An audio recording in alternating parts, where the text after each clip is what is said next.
Aloha family. Today's episode is brought to you by Archon Mounts. If you go to archon.com, that's the website. I have been watching a lot of you guys on social media doing your full phase, talking on your videos, and you're shaking the entire planet like earthquake action. Well, go to archon.com, get you one of these guys. This is a legitimate mounting solution for those of you that are content creators, or if you like to do audio recordings or spaces, you put your phone on there, keep it professional. If you go to archon.com, you'll get 25% off until the end of the year. Use my promo code. That's Hawaii. Yes, sir. That's Hawaii. For those of you that don't know how to spell Hawaii, that's right there on the screen. Go to Archon Mounts, whether you're a content creator, a professional photographer, baker, whatever it is that you do. Maybe you're a gig driver and you like to do extra side hustles on the weekend for Uber, Lyft, whatever, DoorDash. Well, go to archon.com, get your mounting solutions. Don't forget your promo code Hawaii for 25% off until the end of the year. Also, for those that don't know, on my website, my merch is up. If you just click on my website, go to merchandise, and you'll be able to get some pretty cool Hawaii swag. So it's not made in Hawaii, but it's branded with some local Hawaii flair. So thank you for listening to my funky little corny ads. But I'm excited. Today's guest, man, I met him on. It's funny I say that I met him today. It's 2023, but I met this guy on social media. We were doing, I think it was a Spaces, and I heard him talking, and I was just intrigued. One, he's got the voice. I'm always intrigued by people that are great speakers. But then I looked into his profile, and I landed on his podcast page. And one of the things that really got my attention was, one, the title, and we'll talk about that today, but it's Searching for Political Identity. And in today's times, it's such a crazy discussion to have because it's a no-brainer. When you talk politics at the dinner table, it's the holidays. I guarantee you there's going to be some fireworks going off this holiday season if you bring up anything political. And I think we all can agree to that. Well, this gentleman, I'm glad to have him on. He is a very accomplished podcaster on multiple outlets. He's got some other surprises up his sleeve, which we'll talk about that. Ladies and gentlemen, in about 30 seconds, you're going to be able to meet, I consider my great friend now. There's a lot of connections, but you're going to be able to meet a very good friend of mine, Brian Eskow.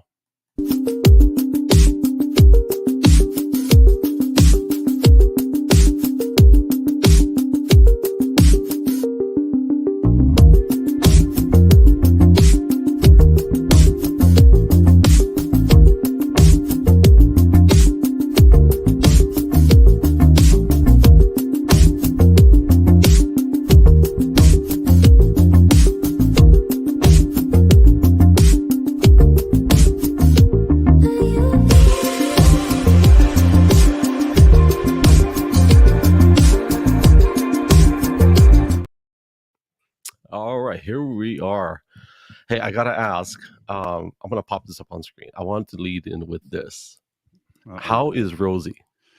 Oh, Rosie's so good. I'm looking at her right now. I'm always nervous if she's gonna be talkative. She's so good. Wow, what was it like 10 weeks ago now? I found her on the street in my apartment complex. Crazy story, and ended up keeping her. It was an emotional first few weeks of what do I do, and then trying to figure out, do I want to keep her? Can I? And then bringing her to the shelter, and then thinking, oh shoot, I'm not going to get her back. What have I done? Getting her back, and then dealing with all her medical issues. And all this time later, she's doing fantastic, and she's my girl, and made my life a whole lot better. She's beautiful. Like she is, yeah. Yeah, I mean, she's so beautiful and so sweet, and she's 65 pounds now, and I was so concerned that I wouldn't be able to take her to the dog park in my property, but she's not an aggressive bone in her body. She's great with people, dogs of all sizes. It's really cool. That color she's got, they call it a brindle. So when they have those, that fur, it looks like not sparkles, but it's beautiful fur. Yeah, she's got everyone says, oh, she's got nice coloring, and she does. She got these like white tips out of her feet, which you can't see in those pics, but she's so beautiful, and just dogs are just amazing. And I was ready for a dog, and then one walked into my life, and so I'm calling it storybook. People, oh, it's fate. I go, well, I'm calling it a storybook situation for sure. Well, I'm gonna show off mine since and then we'll talk about it, but here's Yeah. mine. Oh. Yeah, that's, Mahina on the left and Lily on the right. Yeah. So sweet. They're actually sisters. Yeah, Mm, which is kinda weird. People don't see that, but, it's I'll amazing. I'll remove that. So I just Mm, found that picture of your dog last night, and I was like, "Dude, what a beautiful dog." Like, mhm. and then I saw, that charity or that GoFundMe that Mm, you're hmm. is Yeah, that stand up still for active? pits. Yeah. Yeah, I haven't checked on it in a while. Wasn't setting any world records for getting money, but that was right before. So I was thinking to myself, I'd like a dog. I'm kind of ready for a dog, but I just didn't do it yet. So I said, okay, instead of going up to the shelter and getting one right now, this was a few months ago. I said, let me start a fundraiser, and it all starts with Stand Up for Pits Foundation. I think it's Stand Up for Pits on Instagram, and that really just I came across them through a friend, and they just have heart melting. They just get you with their pit bull rescue videos. So, and then a Nice. pit bull walks into my life, so it was crazy. Yeah. Man, I tell you what, we'll get into the politics in just a sec. I just wanted to Hmm. kinda for those that are meeting Brian for the first time, and, I ain't gonna lie, I think in this generation, we Google everybody, and Sure. I knew you had a law degree, correct? Hmm. Yes. And you actually got that later on in life? Hmm. Yep. You know what's Very funny? My recently. my wife, she's working on her master's degree, and she's actually studying right now, and she's a full-time mom. Mm-hmm. She used to be in the hospital industry, but she didn't go to school until she was in her 40s, Hmm. and she It's did it in amazing. accelerated, right? And you Definitely. are you still in construction? Yes. So I went to law school. I'm 34 now. I got in when I was 28 and did the 4 year going at night part time thing while working as a construction project manager, which I still do, build apartments, all residential. So I'm in the residential construction world, multifamily. And I just felt a call. Felt a calling. I felt a little unfulfilled, and so I ended up going to law school. It was great that I got in, and seeing the part-time students, people were like, "Oh, you went to law school at night and you were working. You're such great." And I said, "You know who's great? The people who are parents that did the same thing because they had 3 jobs basically between schools." So you see some impressive people on the part-time program, and it's inspiring. And so there's no age limit on getting an education. I gotta be straight up with you, and like I give you legit props because we're walking through that right now with my wife. She's going through what you're going through Mm-hmm. or been through to juggle those things. Mm-hmm. And she homeschools our kids. Mm. So That's because real full yeah, time, I'm I sure. travel a lot. So if last year I wasn't home 6 months out of the year. And so when I'm not home, she's raising our kids, she's doing a homeschool, and then she's actually doing college from 12 to 6 in the morning Mm, because of time zones and mm, mm. just getting her work done. It's Right. all remotely, of course, Wow. but So so interesting. Yeah. I man, With the time zone factor, that's pretty amazing. Wow. That can't help. no, Having to go from midnight to 6 probably doesn't help the situation. I will put it back on you because that speaks volumes for anybody that has the drive to do that while they already have a job or a Mm, career. Yeah. yeah. So what It was an important thing for me to do. Thanks for saying that. And I'm so glad that I did it. I needed to do it. And so it was a really good thing for me. Yeah. I'm excited to kind of get into that. While you're talking about apartments, you know,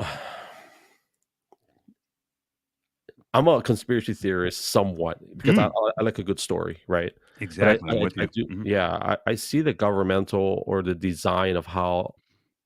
So where we live here we're in Oregon, and we're from Hawaii, and we go back and forth quite a bit because of obligations. But I notice here in Oregon, because there's so much land compared to Hawaii, I notice people are still living in tight communities with apartment complexes, and that boggled my mind. Like, why are these people all scrunched up in condominiums and apartments when they have all this land? Mm, And we talk about how you're in construction building apartments, and I see the yeah. design where there's a workforce that is at the bottom of the hill in these apartments.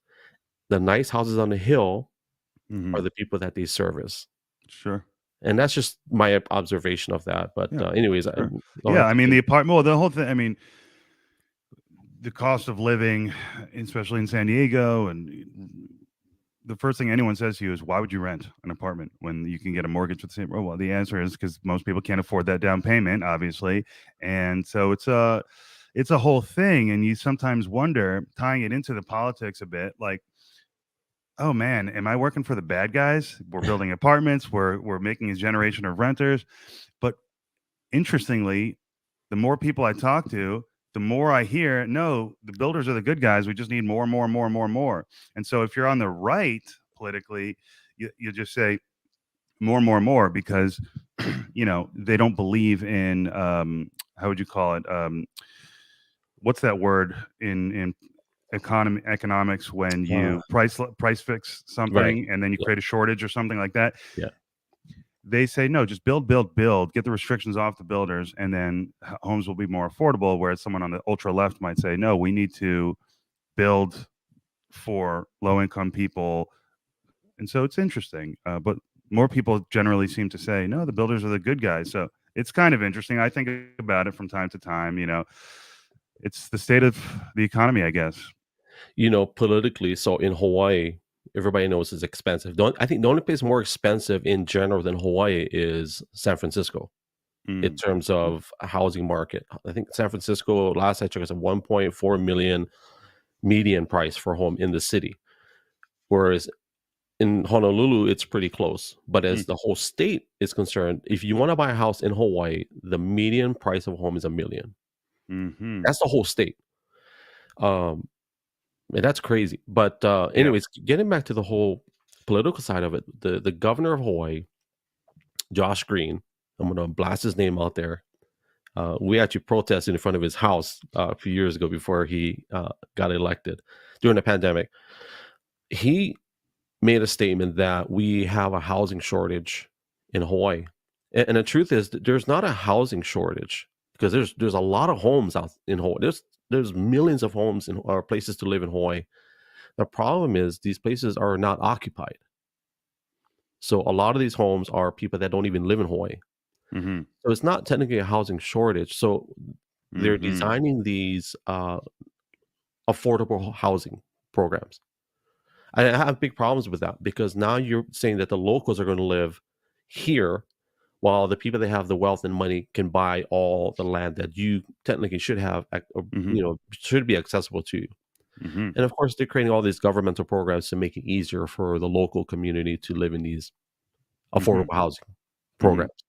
And that bothers me, right? As a native Hawaiian, I'm part native Hawaiian, and to see that happen on a governmental aspect of they're getting their hands into how people live by creating these communities. Hey, this is where you go. Hmm.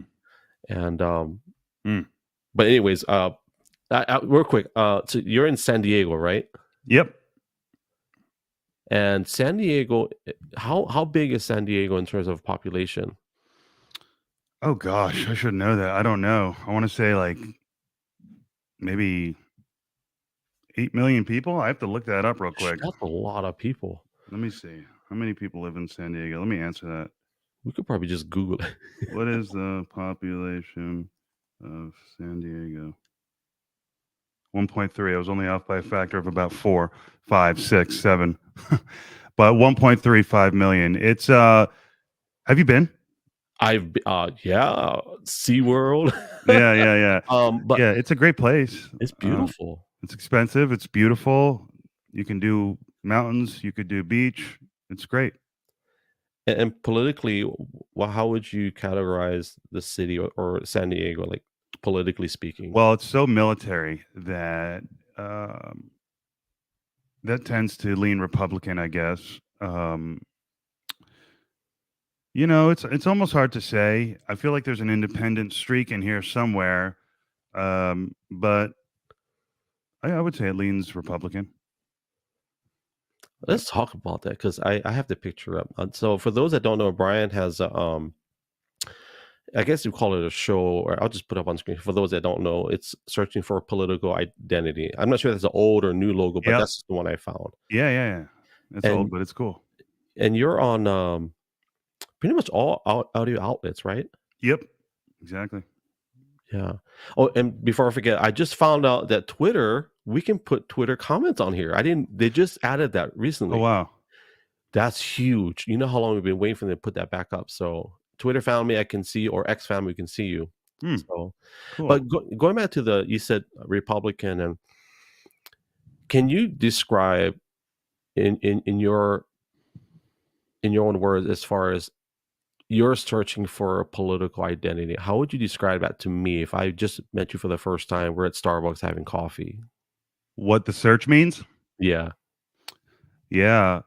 Well, having grown up in a liberal household, severely influenced by my father and his brothers, who are very politically active progressives economically, culturally, different conversation perhaps. But um, growing up, raised to think that the rich have an obligation to take care of the poor Mm. and that society has an obligation to take care of the poor, that the Democrats, therefore, are the party of compassion.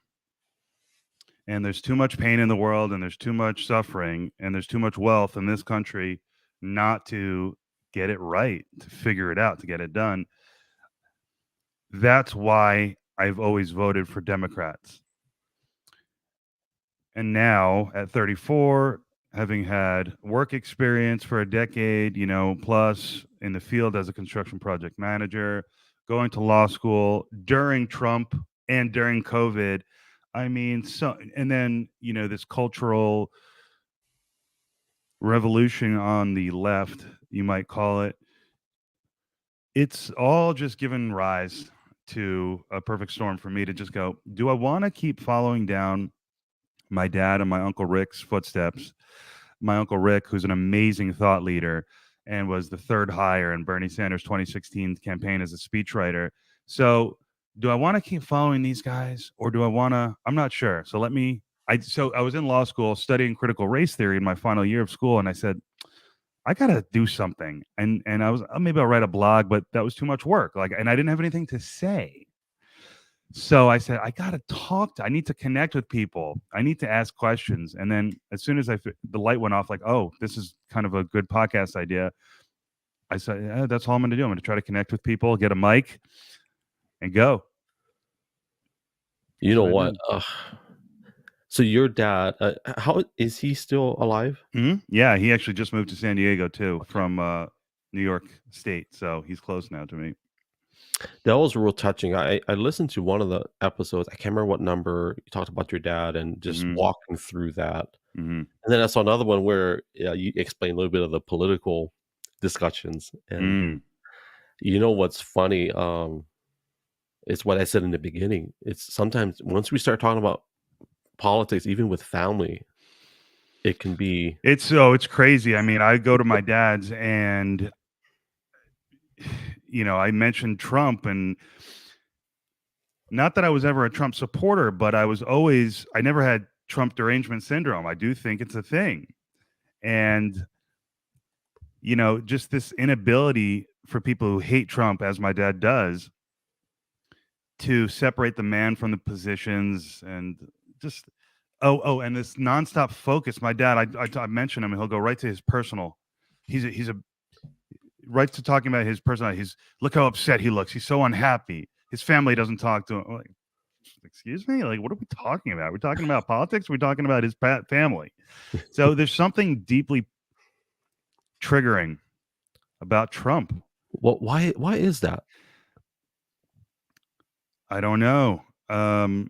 Well, being from the East Coast, Trump didn't have the best reputation. And I have family who I work for in the building Yeah. industry, and Trump was not held in high regard. And in fact, people that I know that know Trump from back in the day don't like him. But interestingly, that's got nothing to do with my father. So my dad too, who doesn't come from that world of builders and wealth, my dad too hates the guy. Why? So Yeah. everyone hates the guy on the East Coast for some reason. These liberals do, at least. And it's not just rich poor, it's personal. Well, let me show you something. My wife and I went to, well, I went to two. rallies. Mm. I'll just pop it up and I'll explain the picture because it's a unique. I mean, you voted for Obama. You said that, right? Yeah. Just check this picture out.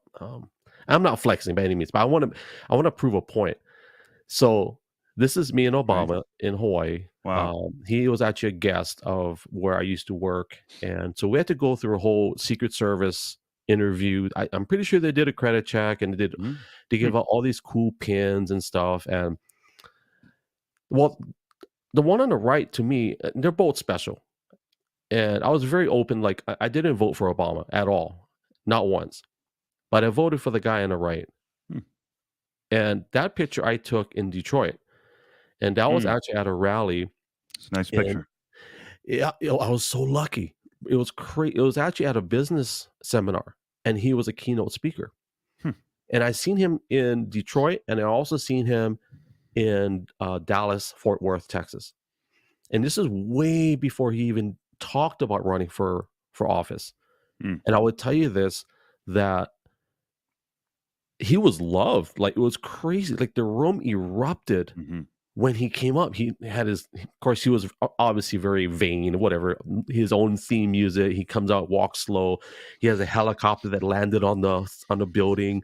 From the helicopter to the, He had it dialed in the whole time. yeah, he had, and he gets into his limo from the helipad to the limo to the building. It was a production. Exactly. Yeah. Yeah. And nobody hated him like how they hate him now. Mhm. It's unbelievable how. And I will say this: his verbiage back then was much more complicated than it is today. Mm. And I mean, like, he used big words. Like, and Mm. I joke about it. Mm. If you contrast Obama and Trump, they both speak very differently. Trump has like 7 or 8 words. It's going to be great. Right. It's going to be like the world has never seen. Yeah. Whereas A Obama, great politician. yeah. Whereas Obama is like, he used a lot of words, a Mhm. lot of descriptors, a lot of, and it's Different. like, One yeah, inspired you with their intelligence and their skills, and the other inspired you with their guttural feeling yeah, of we're gonna do this. And it was the same thing. Yes, we can. It's all yes, we can. yeah, But one's esoteric and one's from the gut. yeah. And I'm not a, I rarely talk what we're talking about now on all my social media, but I'm not ashamed to say I voted for Trump, and I didn't vote for him because it was all about a righteousness kind of. He wasn't obviously the cleanest candidate, but what else did we have in terms of we look at the integrity aspect of it. But Mhm. for me and my wife, our personal decision was, we prayed about it, and we said, like, God, if is this who you want us to vote for? And we prayed for, and Ted Cruz would have been our next. And there's some things about Ted Cruz that I didn't like in the area of money. There's something about the money that he got. I didn't like what I saw. And we talked about Trump, and Yeah. it's like, it makes sense that somebody that doesn't technically need money to run for office, it kind of makes sense that he can't be bribed per se. At least that's what we thought. But it really, it's concerning to me that there's so much hatred for a man that they're going to do whatever it takes to get him out of office, or not from getting back into office. And that's very concerning. You know, I think we got Brian on a frozen, so I'm gonna remove him for a second because he's been Hey, staring at me. There he is. okay. Yeah, I can't. I've been blank for about. I didn't hear anything. He said about 2 minutes. I Okay. got 2 minutes. So, what did you say about Trump and lot- So I think you have a buggy upload speed. and So I'm gonna remove you just for a second and pull you back up. Sorry, guys. Thank you for being patient. Hey, this is first of all, to all of my ex family, I can see you guys' comments on my StreamYard software. So hallelujah. Okay, I'm gonna bring Brian back up. I think we should be okay. Are we good? okay, I'm back. Nothing happened. It's Yeah. all So, good. what were you saying about So Trump? You voted for him. I voted for him, Give me the short recap of what you just said. voted for him, and at the time, we just felt that for someone that he was wealthy already, didn't need finances. So it's gonna be one or two things. He has a legitimate desire to make the country better, or he has a legitimate desire to end his life being on top, which would be what's the word they use? Is it where he's vain and prideful, all about himself? There's a fancy word they use Mm. for that. So it's gonna be one of And they those. don't necessarily conflict. No, That's the thing, right? Those two things don't necessarily conflict. that's a good point. You can unpack them a lot. You could talk about a lot of things there, but they don't necessarily completely conflict. And that's something that people don't get. But again, a lot of people from the East Coast don't like the guy. Um, it's cancel culture. How much of this is we don't like what Trump represents in terms of the movement, and how much of it is we just don't like people who have made mistakes in the past? Because he has, sure. But what's wrong with the redemption story? What's wrong with a strong guy coming in saying, I like what America used to stand for? I remember when he came down the escalator and I was in a grocery store shopping on the phone with my dad, talking to him across the country. I said, this guy's for real. I mean, this guy, I never didn't take him seriously. And he just was a wrecking ball in that. I mean, and he just never stopped, and he was on top from the get-go. And I guess he's on top from the get-go now again. And so I guess we should probably forecast that he will be the nominee. Well, okay, let's talk about that. We've got Trump, Vivek, and Nikki Haley, and DeSantis. DeSantis. And that's who I consider the Somehow Christie's still in the race. That's an accomplishment in itself. I know who I like, by the way. I like Chris Christie. You do? That's a New Jersey guy, right? Yes, and I have a family member who is an attorney who worked for the governor prior to him, John Corzine, and was one of the very few people who Christie, when he became governor, kept on. And so I have a little Christie connection there. And I think Christie is an interesting guy. I like him. It's just hard to see him. I respect the hell out of what he did in this race. I think he did the only thing he could do, and it ain't over yet. But I think it's hard. I think he knows that this is an uphill battle for a guy that isn't in the best shape. Okay, that was unnecessary. We're talking about politically, right? Yes. Yeah. What does he have? 1%, maybe? I think he got up to 4 in the latest thing I saw, which was interesting. It was kind of statistically, oh wow, like Chris. I think I saw Nikki had 7. Ramaswamy went down from 7 to 4, I think, and Christie went up from like 1 to 4. So he was tied with Dake in the last thing that I saw. I don't see that. I'm not going to pretend to be a political analyst or anything like that. But what is the purpose of someone staying in the running for so long, knowing that they have no chance of even? Is it to? Well, he's got a book coming out. Oh, okay. I just became aware of that. He's got a book coming out, so that's the main reason. And he's an ambitious guy. I know he said publicly in the past when he's run prior, I'm ambitious. I want to be president, and he doesn't shy away from that. So those two things are pretty strong motivators. And he sees a leg in, I think, with this Trump criticism. I'm the law and order guy. You guys want,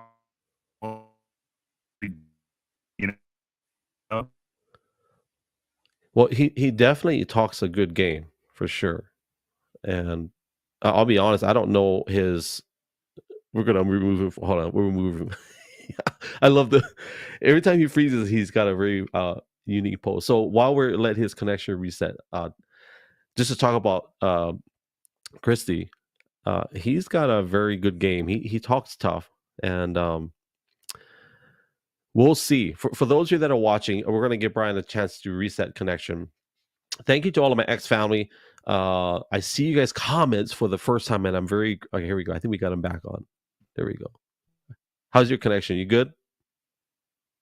Okay, he's we got him as what do they call those NFTs? So I'm gonna let him. We'll pop it up more time. There we go. Hey, You're creating NFTs, by the way, just so you I know. am. Yeah. How's that? Someone needs to tell me how what that's about and where's my cut. Yeah, yeah. Um, Here's what I wanted to ask you. If you were to tell me political categories, we talk about political identity, right? Hmm. How many categories are there? If I'm a voter, technically, I can vote what? Republican, Hmm. Democrat, or an independent. Hmm. So if what bothers me, Brian, is that if I don't vote Democrat, I'm already categorized as something. I feel like I will already be labeled as a MAGA Republican just because I didn't Hmm. vote Democrat. That's how I Well, you're a feel. bad person, Yeah. and I that's that reality of that indictment, that social indictment, is definitely. I feel that as well, and I don't like that. All my best friends, most of my friends are Republicans, and I love them and I know them. And so I don't buy that logic. And that's the logic that is applied in the media largely. And that is one of the reasons I started this thing, because I wanted to push back and explore that, like why. And that was so interesting in the critical race theory classes. Without going too deep into it, it's like you're learning this concept, critical race theory, that society is um, not objective. It's it's actually not neutral, right? It's actually built for whites. That's what they say. And to make it fair, we need to rebuild it, knock it down and rebuild it, obviously, to something that is equitable. That makes sense if you believe the premise. And that's the fight now. Whereas, 'cause have you noticed that Vivek says, have you ever heard him say, when we won the civil rights movement, we got bored and we needed things to fight about. And that's so what's interesting to me is the critical race theorists would say the civil rights movement actually was a bad thing, because that civil rights movement created this false narrative, this false pretense of a race neutral society. And the critical race theory proponents will say every person who thinks about the country in a race neutral way, in a colorblind way, is ignoring the reality of the disproportionate impacts that people of color suffer. And so we have to redesign, and conservatives, Republicans are going, wait a minute, what do you mean? Like, we've had equality under the law for how many years now? And everything that is not cool in a particular community is that community's responsibility to clean up. And the government, really has no role in it. That's kind of the difference. And there's so many interesting breakdowns. Like, just kind of throw this out there. There's the traditionalist, which I found myself identifying as within the critical race theory analysis. There's a traditionalist who's like a Donald Trump, a Ted Cruz, who says we won the fight in the '60s, and equality under the law is all we need, and we have it now. And so let's protect that. Then you have the reformist who says we need to do some minor tweaks. We still need to do some minor tweaks to make things racially equitable and make things cool. And then there's the critical race theorist who says we need to radically transform society to achieve racial equity, not just economically, by the way, but how police interact, redesign everything around the Black experience, because this culture doesn't take in the Black experience, is the claim. And then apparently Derek Bell, Harvard professor in the 80s, so on his death. I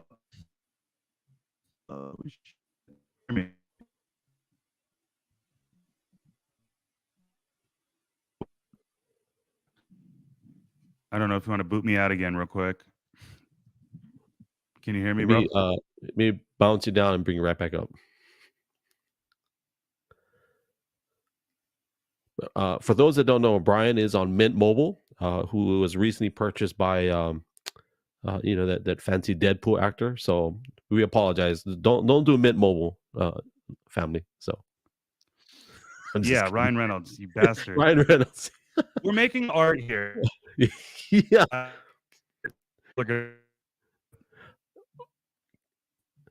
I'm gonna pull him down and let him read. So For those of you that don't know, what's happening right now is what we call technical difficulties, which is I'm totally fine with. I told Brian the other day that going live is my thing. I love doing live, even though there's what you call hiccups.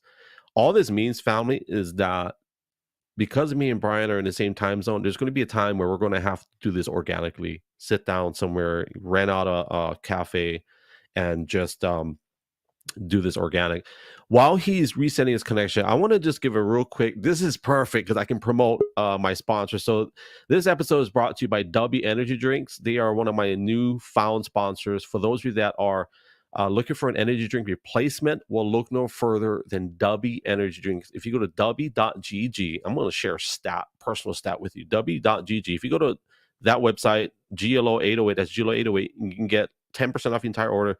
I stopped drinking Red Bulls 3 weeks now, and all I do is a serving of W.gg. My new flavor is Palm Lom, and I just ordered Dub Sludge. So if that kind of sounds cool to you, go check out the website and get your order of W Energy Drinks. So, all right, he is back, and yeah, I just fired Ryan Reynolds. you did.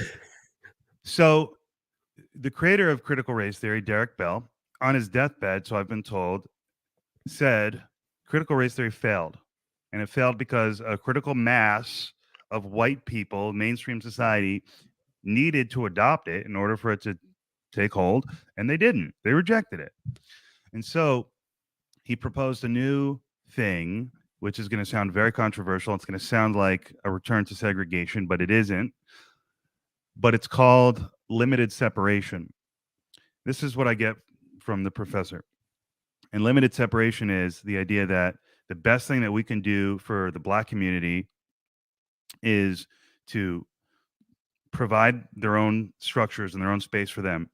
Firehouses, hospitals, schools, the whole nine, banks, the whole thing. And it's not that non-Blacks couldn't participate in those communities. It's that once there is a 51% threshold where it must be at least 51% Black. And the idea is, so let's magnify the success of HBCUs and take that kind of to a concept for whole society. And, my reaction to all of this was, well, shit, I'm Jewish, and I understand like there's a strong, tight-knit Jewish community. I'm not very Jewish, but I know that. And Jewish people have helped themselves.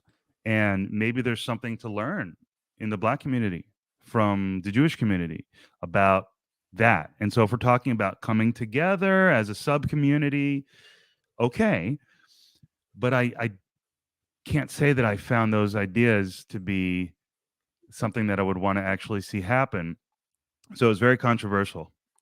I got to ask about that. So, and we'll stay on critical race here, but here's the questions that I've got. So I'm born and raised from Hawaii, multicultural. My dad is Filipino, my mom's Hawaiian Chinese.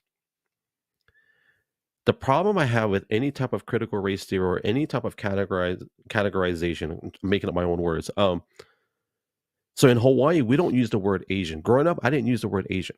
And the reason is, what in the heck is Asian? Mm-hmm. You talking about the entire continent of Asia? Right.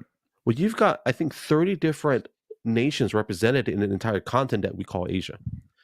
In Hawaii, growing up, we would say, I'm Hawaiian, Chinese, Filipino. I identify with that. That didn't separate me or segregate me. Racism in Hawaii does not exist like how it does in the mainland. And the reason is you're in a tiny little rock in the middle of the ocean. If I don't like you because you're quote unquote white and we get into a fight, where are you going to go? Mm-hmm. You have no. So we figured out a way to make it work. It's interesting. Yeah. And I get it. Like, I think Hawaii is one of the only places where we can technically persecute white people. We figured out a way to do it. But in all reality, the racism doesn't exist the same way in Hawaii as it does in other places, because we figured out a way to work together. A lot of it is because we're multicultural. So the problem I have with any type of progression in trying to make this differences work, at least in what I call the lower 48, is, well, what is white? If you say whites, like, why is it that we can say the whites and the blacks? What am I? Mm-hmm. Am I the yellows? Am I the browns? Right. What am I? Right. And so what I'm seeing is that we are putting people in a very definitive box, and that's where you're gonna stay. We It's exactly. And even as a grade schooler, I remember checking boxes for some form, and Yeah, it was like, what am I? And this ties into my, so for me, it's like with my Jewish identity, with my political identity, with my, who am I? And when the government has you check all these boxes for long enough, you start to identify by race, whatever that means. And it's not very good, actually, I don't think. And the further categorization with these classes, and then in the political landscape, if you don't accept and recognize that, then you're a bad person. If you're a Republican, you say, no, I don't like this identity politics thing. And that's why Vivek is so attractive to me, because he hits us on the head talking about, let's stop talking about identity politics, for goodness sake, and just talk about policy positions. well, I gotta ask, is there a Jewish box? No, no, no. So, the last form I filled out is, there's, Hawaiian or Pacific Islander, there's African American, there's Mexican Latino, Mm-hmm. and then there's white. Mm-hmm. I'm like, Mm. Oh, they're not saying Caucasian anymore. Oh, well, they switched white it or up. Caucasian, yeah, yeah. Right. So, Saving ink. but I agree with what, is it Vivek or Vivek? How do I say I it? think it's Vivek, Vivek. like cake. My opinion, he intrigues me. He's man, he is like So talented. he's that stick of dynamite Mm-hmm. that you Yeah. drill in the hole of the mountain, and he's the guy Mm-hmm. that You know what Andrew Yang described? Andrew Yang is a pretty good political commentator. I caught him commenting on Vivek, and he described him as an athlete who's very quick on his feet. And that's an interesting way to look at him too. He's explosive, he's prepared, and he's quick on his feet. And I like your analogy. You could shove him in a mountain and blow it up. my concern is, does that put him, and you can comment on this, but does that put him in the same category as RFK Jr. and Donald Trump in terms of the threat level to the To who? establishment? Mm-hmm. To the establishment. Plural, Oh the yeah. establishment. Oh yeah. There's Oh yeah. establishments, right? Absolutely. Absolutely. So you remember, I know Tucker Carlson for sure, and Joe Rogan with RFK Jr., they approached that subject of the extreme measures that the establishment may take Mm-hmm. to keep you from getting into office. I think Tucker's the only one that mentioned the word assassination. Mm-hmm. And I think Trump kind of let it slide off. He didn't really address it, from my opinion. Mm-hmm. My concern with people like Vivek, I can't say his name, but is he putting himself in that category? I don't think he has that level of like. I don't think he's going to get that same type of like if RFK Jr. or Trump are in close position to get in the office. I can see potentially an assassination attempt or something to scare them out of moving forward. I don't know if Vivek has that. I don't know. Mm-hmm. It's a scary thought. It's not one that I have been giving as much thought to as others, but it's possible. And you'd be kind of naive to think that it isn't, and you certainly hope that it isn't. I mean, that would be Right. the wrong way to go about things. But it makes me think about the Democratic Party shoveling over Bernie and saying no, Hillary's going to be our candidate. So I'm thinking that they will have more administrative ways to do it in this day and age, but sadly, you don't want to forget that it's happened, and that Yeah. it could definitely happen again. And you got to be afraid. You can't be afraid. I think these people know that, and I would say Vivek. My feeling is that Vivek is the only one who has to really internalize that, because the other two guys, they're old and they probably get it. And Yeah. Vivek does too, but he's a young man. And that would be just the thought of that is like sending a chill down my spine. It's just so wrong. So Yeah. So hopefully that doesn't happen. I don't know why people are talking about it, especially because Trump was already in office once. But with Vivek, he wants to completely dismantle the administrative state, which is not a conspiracy theory term. There is something called the administrative state. And, the listeners, everyone knows this. It's just Vivek, because he's so well versed in the law, he can explain it. Hey, there's three branches of government, but we have in the Constitution, but in reality, we have a fourth, and they're unaccountable, they're unelected. That's why they call it the deep state. And it's okay to talk about that. And you But know it's what? all very interesting when you Oh, think he about how our communicates. government works, and in a tech, with what impact technology might have on that Right. these days, comparing it to like a superpower, like a rising superpower like China, the difference in government. It's all part of my search. The identity politics, what's the best way to organize a society, and you have a guy like Vivek who's saying, no, not the centralization, unaccountable force, bureaucracy. That's not helping anyone. And so the Democrats, I don't even think that's necessarily a left or right issue, Hmm. but it'll be interesting to see how that plays if Vivek is able to stay on the board. I personally like him. I think he's a great communicator. Hmm. I guess the questions I would have is who would have his back if he gets into office? Will he be able to actually get things done? Well, he's running on this whole platform of I know what I can do by myself as president. And so I'm going to tell you what I can do. He says I'm going to fire. Have you heard him say I'm going to fire at least half, maybe he was up 75% of all federal employees. And his thing is they lied to Trump. Trump wanted to do something like that, but he was misled until you cannot do such firings. It's unconstitutional. But whereas Vivek says, no, I know the trick. We just got to have some neutral criteria. So if your social security ends with an odd number and you work for the federal government, you're gone on day one. That's what he's saying. Mass layoffs, he said, are constitutional. And that's what he says he's going to do. So he's talking about reducing the size of the federal government.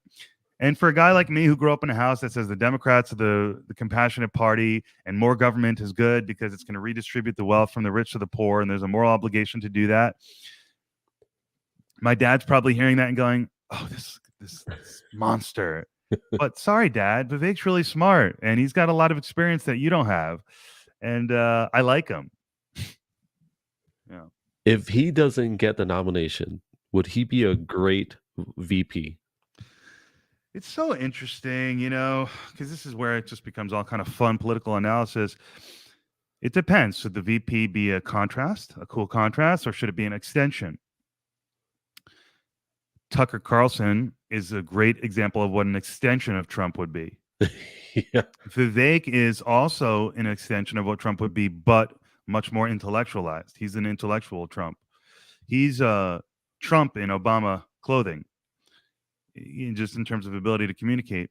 So they would both be interesting for slightly different reasons. Would he be a good VP pick? Yeah, I think so. But the name Trump Ramaswamy, how that all plays, I don't know. Interesting. Who do you think Trump would pick? I don't know. I'll tell you, this has no weight whatsoever, and I'm partly biased, and I don't know, but I do feel if he had a female VP, Sure. a strong one. Yeah. I joked about it before, and a lot of people don't like her. Is Tulsi Gabbard out of Hawaii? Yeah.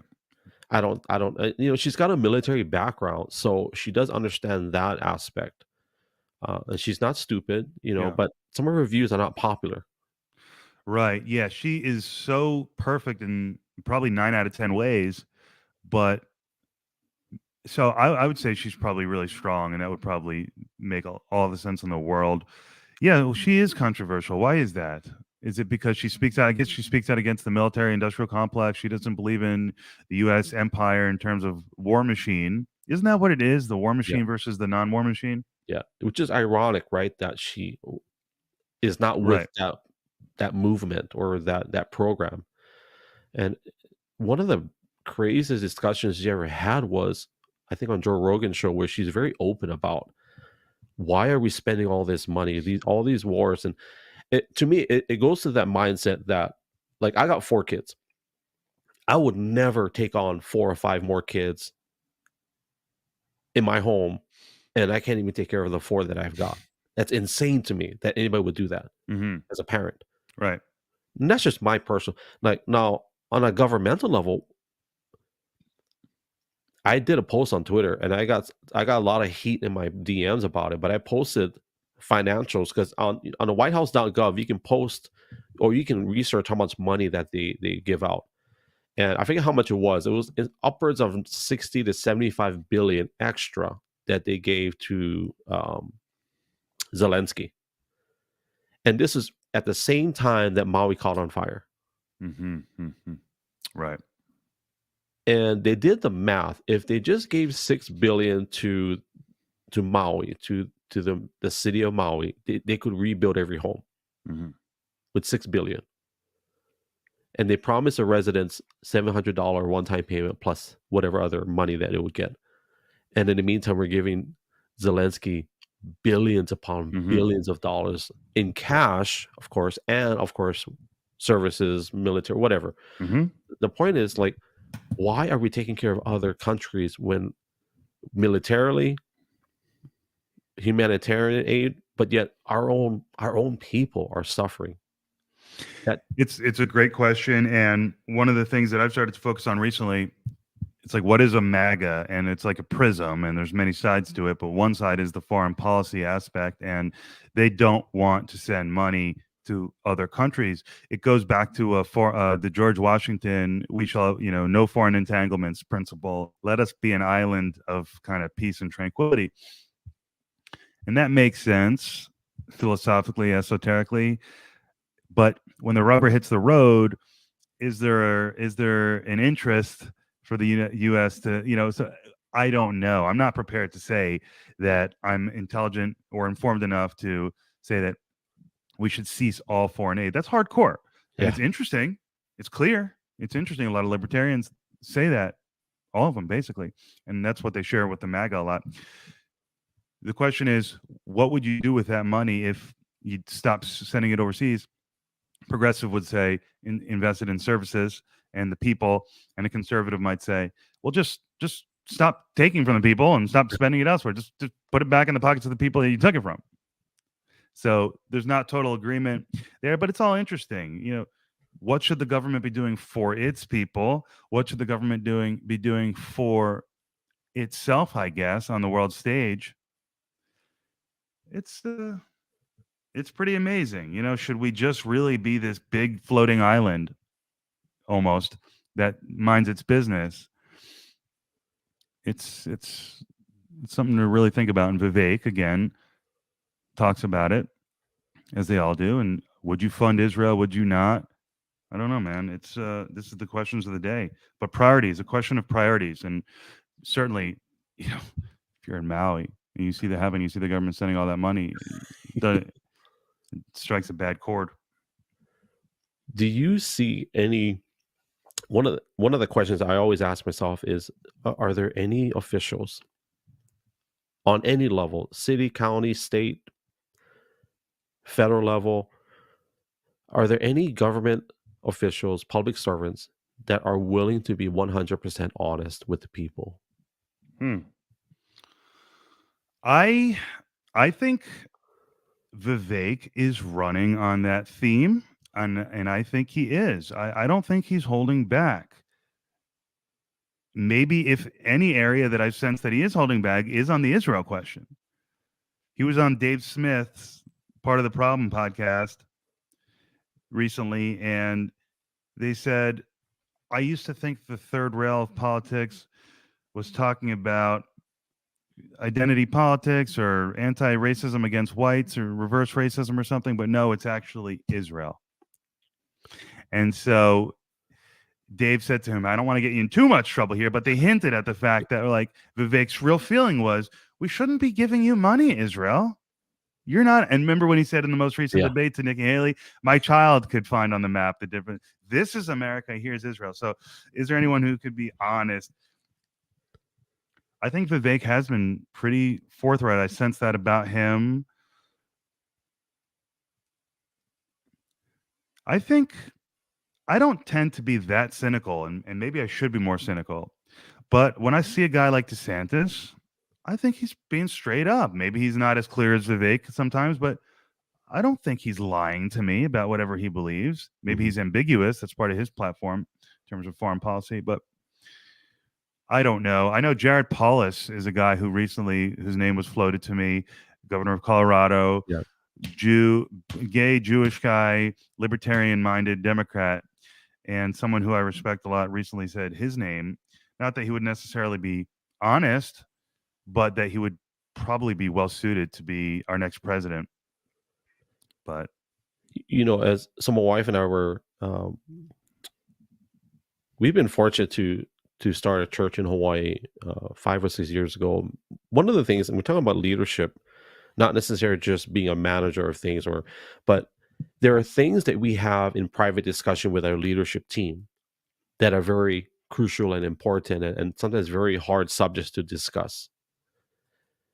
And there's a line between being truthful and speaking life over someone. So, for example, and I'm going to get into the church realm for a second, but if God shows me something or puts something on my heart about someone in the church, and maybe it's something that, and without getting all mystical or weird for people that are not in this church realm, or if God shows me something about someone, 9 times out of 10, I'm not going to go on a microphone and say, "Hey, Brian, I notice you have a porn problem. You got to repent and give your heart to Jesus." No, 9 times out of 10, it's I, to pray for them, and to so there are things that in the leadership aspect, just because we see them or we discuss them, that doesn't mean we take it in front of the body. And I mm-hmm, wonder, in the government official, presidential, like in any government official space, that battle for them to are they willing to bring to the forefront? And I know there are some politicians that have been open, Tulsi Gabbard being one of them, talked about things that happen in private that you guys should know about. One of the things was all these classified documents that we've been hearing about. What do they call those? Like all those things that the CIA has been holding back for all these years, and only mm-hmm, now they're being released. mm-hmm, When in reality, it's our right as taxpayers, as citizens, to know all these things. mm-hmm, But then there are some things that I think the public should not have privilege to, mm-hmm. if it can be threatening. Let's say we have soldiers in them. I think Trump did this a few times where they asked him questions, "What's your plan for this war?" And Trump was like, "Why would I tell you? Why would I give you the Sure, details? We're sure. live or whatever." Right? Yeah, no, that's the thing. I mean, you can't have any organization being 100% free flow, open source, see it all alive. Although I guess that is the libertarian ideal. And so that's why I haven't gone full libertarian yet, is because like I do think there's a role for a central body to have what would you call it? Autonomy, some Right. degree of autonomy and secrecy. So yeah, Trump is not a libertarian. Trump is a nationalist. And so he's all for a strong state. And so that's the split on the right. But people support him anyway because he's so culturally, so strong culturally on the culture issues. But Tulsi, yeah. So what did oh yeah, so Tulsi's all into the Snowden stuff and the. Yeah. Are you thinking about you? I started thinking about UAPs when you started to mention that. But this idea that there is something secret that we don't know, and that how deep does a rabbit hole go? Because it's at least a foot deep. How far does it go though? And that feeds into the whole thing. What don't we know? What are we being lied to about? It's a tough balance to have because, like we said, you can't have it all out in the open, but you can't have this vast unknown world that the average American citizen who's paying for all this stuff doesn't know about it. So that's a hard line to walk. I do know we've got a lot of cleanup to do, right? As a nation, there's a lot of, and we're not just talking about governmentally, but even as you and I, even as just, I would just say men, Mm-hmm. there's a lot of things that, and I did a post the other day on X, and where I said that our nation has an epidemic of men not living their life generationally, Hmm. and it puts the responsibility on us. I'll say men and women, but I use the word men. For me, I'm taking responsibility first and foremost to make sure my family is good. I think Floyd Mayweather Jr. was questioned years ago because they said that, oh, you support Trump. He goes, I don't care who the president is. Mhm. I don't care if it's a Republican or a Democrat. I'm going to make my millions. And he is. Mhm. He says, they don't control the outcome of my life. I do. Yeah. And I respect that. And I think we've gotten so identified with a candidate for the outcome of our life. Mhm. And I think Yeah. that's a problem for me. Yeah. So I have this mentor. I mentioned to him before we went on air, in the fitness industry, podcast guy. And this is where I learned the idea that you got to pick yourself up. And he's a lifestyle fitness trainer. It's like, dude, no one's coming to save you. That Yeah, whole that's talk good. that every man needs to hear. And there is this conversation to have about the impact of feminism on men in our society, and how men are treated and viewed, and how they behave. And ultimately, when you have, I guess I'll use the word weaker men, you have less kind of self-reliance. Well, the sustenance is going to have to come from somewhere. And if it's not coming from yourself, then it's coming from the government more. And so there is this connection in my mind between the way men are treated and behave and the role of the government. Patriarchy, all these things. Yeah. You can have these conversations about the role of government and the role of people in society. It's all changing, or there's an attempt to change it. And so that is underlying a lot of our division. Come on. It is. Yeah. I did a podcast with the CEO of 5 and 7 Tactical Solutions in Hawaii, and he's a cop for 20 years. He started his own company, which basically trains law enforcement. It teaches self-defense, both with weapons, military style, but also unarmed self-defense. And there was a video that I saw where this girl, 11-year-old girl, was almost kidnapped at a Costco in Hawaii. Almost kidnapped. I saw the video, and then we were talking in this podcast, and then he said, let me tell you a story. He says, remember that girl that was on the news? And I said, yeah. He goes, that was my daughter. Mm. And I was like, what? It was a crazy story. I'll share the link with you, but it was just crazy to think that in Hawaii, first of all, in paradise, at a Costco parking lot. But in that episode, he talked about now he's going to make sure he trains his daughter the art of self-defense in the third row of a van, because he never taught third row. He always taught in the front, because usually it's for the wife, the mother, how to use the seatbelts, the seats, use it as weapons, all those things. But he made a statement right after that. He says that even though we have a good law enforcement structure, and wherever you may be, he says it is your duty as an American to be able to protect yourself and your family. It's your duty. It's your job to be able to do that. Yeah. And that put the responsibility on not just a man, but a parent or whoever. If there's an old lady in the middle of the street and someone's punching the daylights out of her, it's kind of our duty to go over there and protect her. Right. And that puts the accountability and responsibility back on us. And I get it. We need a good candidate, but I think we're so polarized into thinking that if we just get Trump, or if we just get Biden back in office, and we make sure we, yeah, I can't go there, but let's just say, I'm going to say it's elder abuse to put him back in office, period. If he was my grandpa, oh my God, I'll be so upset. Right. But, we put so much into a candidate that our lives will be better, which leadership standpoint, I agree to some degree, but we have to take responsibility at home. That's my well, and that is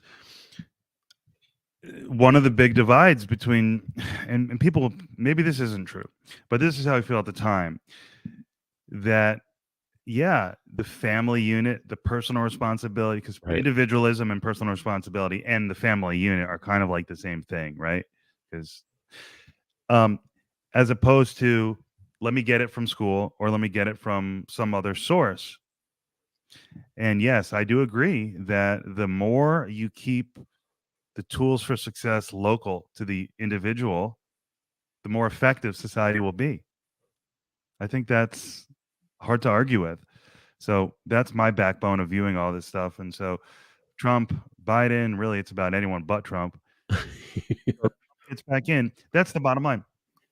I don't have this fear that our country is going to go to hell. I Yeah. never did. That's when I told my dad when he came down the escalator. I was in the grocery store. I go, you know, this he's just going to shake things up verbally, but it's all about do we have it within ourselves to fix problems, or do we need some overbearing force to tell us how to live and what to do? That's good. Yeah. Well, I do believe oh my gosh, you got to say it for Like me. cake. Vivek. Vivek. Yep. I Vivek. practiced it. I, I do like him. I hope whether he gets elected or not, that he does shake up what we've got. Because on both sides, that it broke my heart to see like Mitch McConnell sitting there frozen. Mm-hmm. Yeah. I know he's stroked out. That's just my opinion. Like that's Mhm. a straight up stroke action. Like just sitting there Mm. staring and like That I'm was not bad. I'm not confessing that over him, but that's just what it looks like. It's crazy that we have guys like that in government. We need a shakeup in Yeah. DC. Yeah. Yeah. People talk about term limits, age limits. The reason I like Vivek is because he can articulate all those things, and he can really set the table for us to talk about it as a nation. Is it time? He says, I don't want to act like I'm a Vivek surrogate, but he's really good. And his thing is, I think we're going to need all three of the following things. People, we're going to need an outsider, you're Yeah. going to need a CEO, and you're going to need a young person. I'm all three, and he says, I think we're going to need all three to take us to the next level. America First 2.0, which I think again is going to be an intellectualized version of MAGA, of America First. And if he can explain it to people and connect it to, hey, we're going to break the game here of this identity politics. We are Americans. Let's take responsibility for our lives, for our destinies. Let's manifest destiny like the old American spirit. Let's return to that, and let's shake things up. And I think he's if he makes it to the nomination, then I think he destroys Biden or whoever. Well, But it's a big F. who do they have? I mean, On the besides, left, yeah, see, so Newsom is so damaged. I like him. Like, let me backtrack. I think he's really smart, but there's too many problems in California. And I think his French laundry scandal with the pandemic was politically mortal. I just don't think you can shut down your state and then go dining like that and become president of the United States. I think that was, unfortunately for him, I think that's fatal politically. But he's too smooth. He's too slick. I'm not really into it, but he's an option. Besides that, I liked Buttigieg in 2019. but Booty Juice is his Booty name. juice. But I don't know. I may have changed too much since the last election, but I like that he can articulate. Buttigieg can articulate his vision. He talked about structure change. He talked about getting rid of the electoral college. Okay, be a thought leader. Be a thought leader and communicate to me. So I've said that Vivek versus RFK would probably be, but he's no longer running as a Democrat. So it's all different now. But Vivek, RFK, or Vivek Buttigieg, I think would probably be the best for our country to let us decide, guys, which path do you want to go down? And not have it be about personalities. Getting rid of the electoral college will only work if everybody leaves California. Mm-hmm. That's a bad joke, but yeah. Ouch. No, I know it's not his fault directly, but what happened when I came, is it Xi Jinping? I am so bad with names. Yeah. When he arrived in San Francisco, to me, whether he was directly responsible or not, the fact that they cleaned up the streets, yeah, Yeah, it's when he came. insane. That's gonna fall on Newsom no matter what. It's crazy. And why aren't your people enforcing theft laws? I mean, it's there's so many things that are out of control, and he just smiles and acts like there's no problems.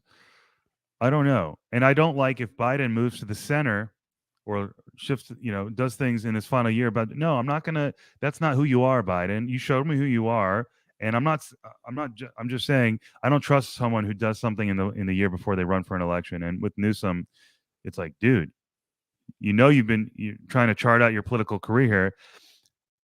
I don't know how you can think that you're going to run on it based on your record.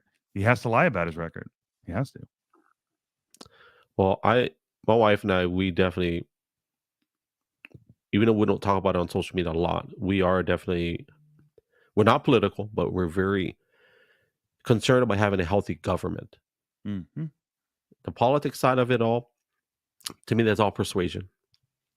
And I'm all for a healthy government, one that's not heavy, obviously top heavy. If Vivek gets in, obviously that's going to be a huge win for the budget if he does actually do what he says, especially those positions that he's talking about. Because that's one of the singular, I think, quickest ways to, I mean, all that money that's being paid for government workers, that's a lot of money. Mm-hmm. Mm-hmm. Yep. It's yeah. I And mean, it's if kind he of like what, stops sending, and if he wants to stop sending money across, overseas, tune that all down. He wants to tune down the war machine. Vivek's going to save us a lot of money. There's no doubt. what about manufacturing? Do you think he would be good for domestic manufacturing? Oh, you would think that he would be. I know he's talked about wanting to really increase ties with India, and my understanding is that India is really coming up in the manufacturing world. So, to what extent he's all about free trade versus, see, this is kind of the Trump thing, right? Trump is more about America. So, how deep will it go for the America First theme for Vivek when he gets in there? If he gets in there, um, that's an interesting question, and I don't know the answer to that. But if he wants to follow in Trump's footsteps, he's going to try to bring it back home. I just remember Trump. I don't know. I never really researched it, but talking about don't buy. What was it? Don't buy. Was it Oreos because they're made in Mexico? Oh, I used to love Oreos. Yeah. That was so funny when he Well, said that. He said, "I used to love Oreos." and Cocoa That's how he Krispies. prefaced it. He goes, "I was a big Oreo guy." Yeah, yeah, And I knew when he said that, I go, "You definitely still eat Oreos, yeah, yeah. but I like that It's Nabisco. Yeah, Nabisco. yeah. It's a good soundbite.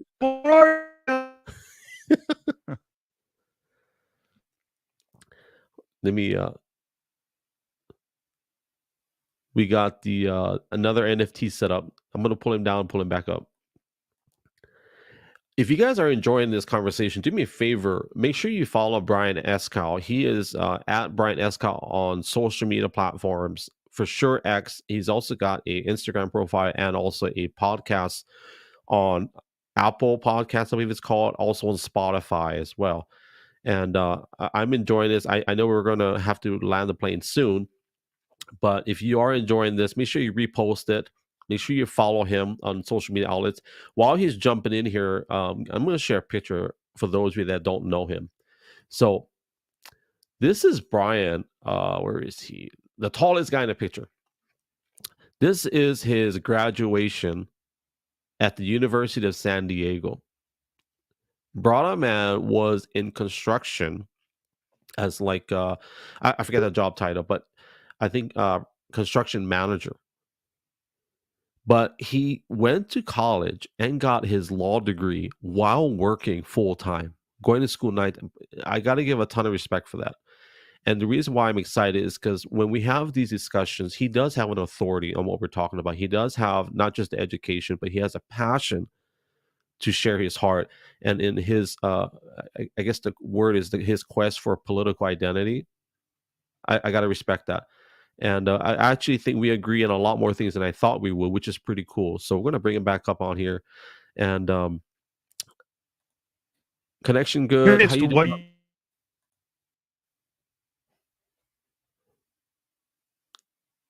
We'll give him a few seconds. It might take a second.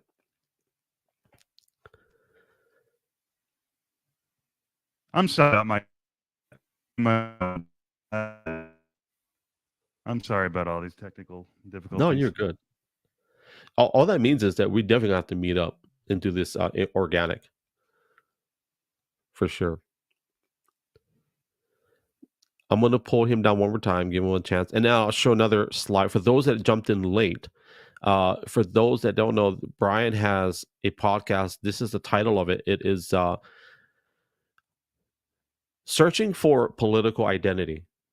You find him on X, formerly known as Twitter, but also on Spotify and Apple Podcasts as well. And definitely been enjoying a lot of his episodes. He does not discriminate on age. I'll tell you that. He's got guys that are in the early 20s and guys that are obviously more seasoned. If I'm not mistaken, he also interviewed uh what's his name? I call him the QAnon guy. You know, the guy with the horns, the famous guy. Let's see if he's ready. I think he's staring at us. So we'll give another.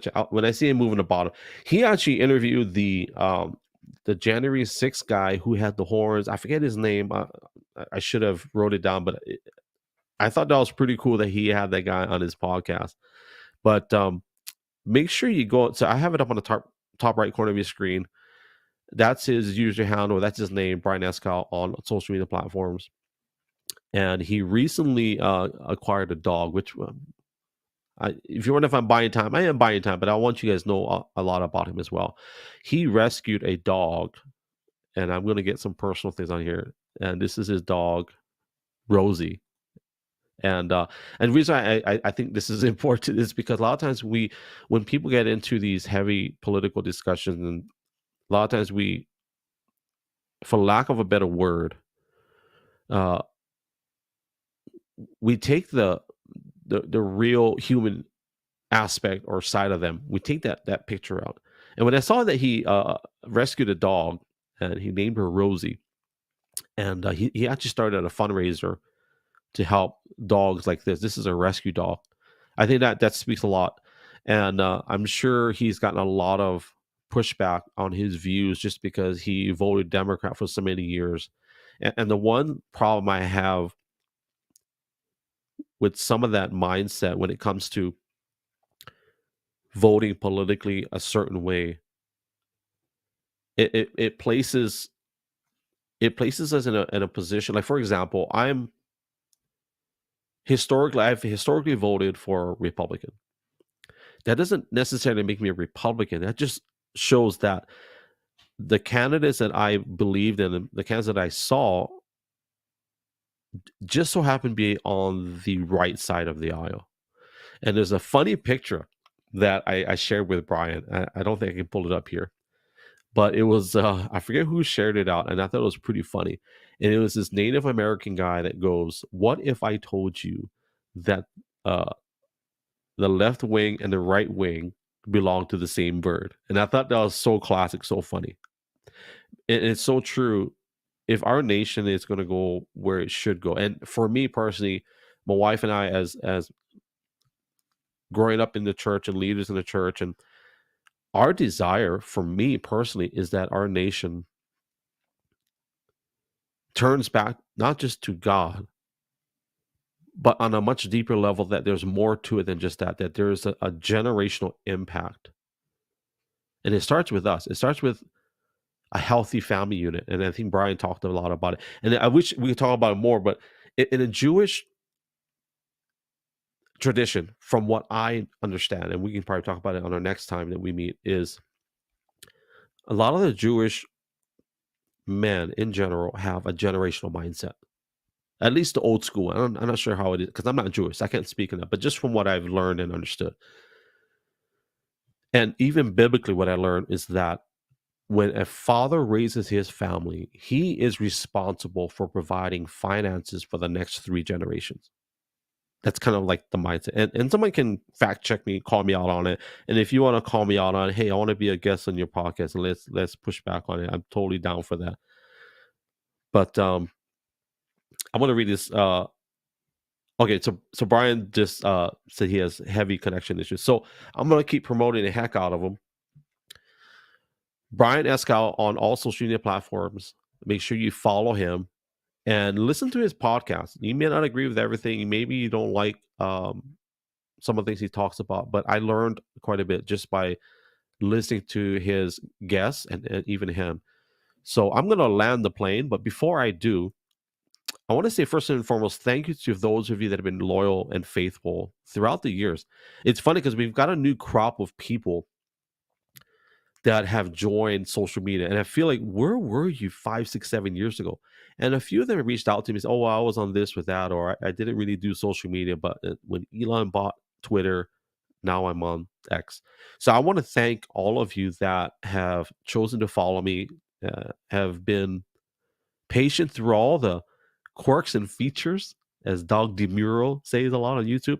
Thanks for hanging out through all the quirks and features. Thank you to all of those of you that have supported, you bought merchandise from me, from my website, whatever you did. For those that bought the little tripod, whatever, I appreciate that. That helps us justify to keep doing these podcasts. And I'm really excited for Brian. I'm gonna post this. Where is it? I'm gonna post a picture up. So, just as a visual reminder, look that up. Searching for political identity. I'm very grateful to have had him today. We're obviously going to do this again, and we didn't get to do rapid fire, which is what I like to do. Which we'll do it at another time. For those that don't know, when it's time to end the broadcast, or if my guest has to leave early, I say, give me the code. The code word is rapid fire. So we shoot 10 questions. There's no speculation. We just ask a question. Boom, boom, boom, boom, boom. So I got that from Larry King live. If anybody ever heard of Larry King, I got that from him because he will do that a lot, and I appreciate that. So all right, I'm gonna end it. What did I say? Once again, this podcast has been brought to you by Archon Mount, archon.com. So for those of you that need mounting solutions, go to archon.com. Be sure to put in Hawaii at checkout for, I think it's 25% off to the end of the year, and get your tripod, family. So don't be shaking us with the earthquake videos that you've been putting up on social media. So love you, family. Be sure to follow Brian Eskow on all social media platforms. And thank you for your support. And I'm just looking forward to doing a lot more of these. In closing, I have 3 guests lined up in the next couple of weeks. I think we're going to take a short break during Christmas season, but I have a broadcaster, very prominent globally.